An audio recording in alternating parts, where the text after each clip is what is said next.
La Cour constitutionnelle, par la voix de sa présidente, s'est évertuée hier à essayer d'expliquer les raisons pour lesquelles elle a pris sa dernière décision sur le transfert de certaines compétences au vice-président de la République. Elle a essayé, bien entendu, sans convaincre. Parce qu'aujourd'hui, la question est, en transférant au vice-président de la République la capacité de convoquer et de présider le Conseil des ministres,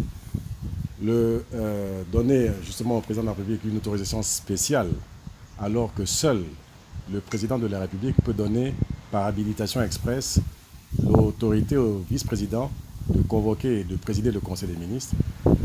Cela nous pose un problème de responsabilité. Parce que lorsque le président de la République donne, par habilitation expresse, autorité au vice-président de le faire, le président de la République le fait de par la responsabilité qu'il a devant le peuple.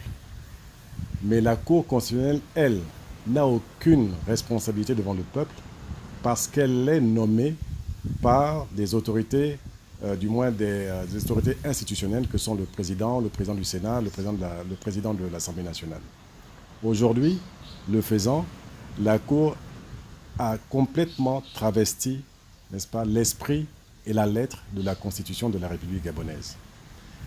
Ce problème posé induit aussi un autre problème dans la décision de la Cour constitutionnelle.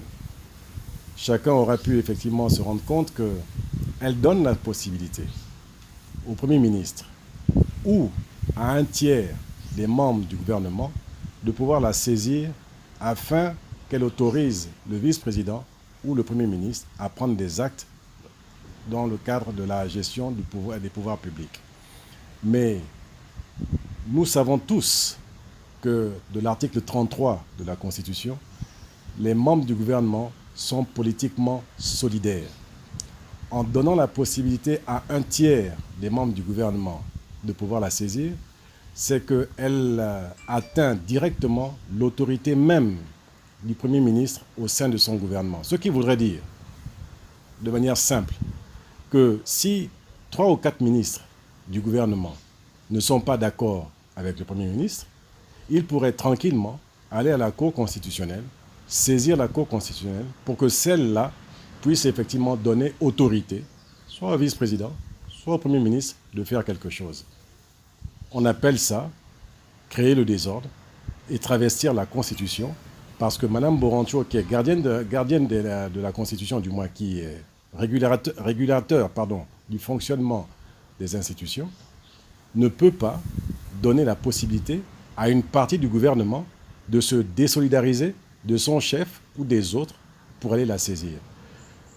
Le faisant, je pense que Mme Borancho a simplement voulu diviser au sein de l'exécutif pour se donner les pleins pouvoirs, en fait, de chef d'État. Parce que c'est elle qui, par les décisions qu'elle devrait être emmenée à prendre, peut donner autorité soit au vice-président, soit au Premier ministre de prendre tel ou tel acte sur saisine, bien entendu, soit du Premier ministre, soit d'un tiers des membres du gouvernement.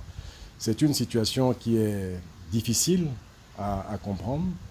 Si tant est que Mme Borancho et la Cour constitutionnelle ont voulu régler un problème, elles n'ont fait effectivement que l'exacerber, elles n'ont fait effectivement que créer un peu plus la tension dans l'opinion publique nationale.